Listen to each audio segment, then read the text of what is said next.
मित्रांनो, याच्यावर अळी आली आहे. हे बघा, या पानावरती त्या पानावरती याला आता फवारा मारायला लागणार आहे. या झाडं हे बघा, पानं पण त्यांचे असे कतरेल वाटतात. हे बघा, या खाली पण.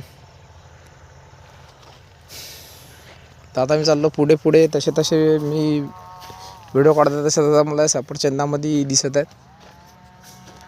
लय फरक दिसत आहे मला याच्यामध्ये. सफरचंदामध्ये झाडं हे पिवळसं झालेली आहे.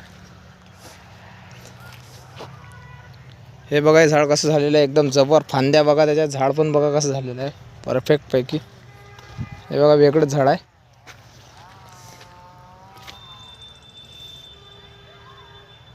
तर हे बघा सफरचंद.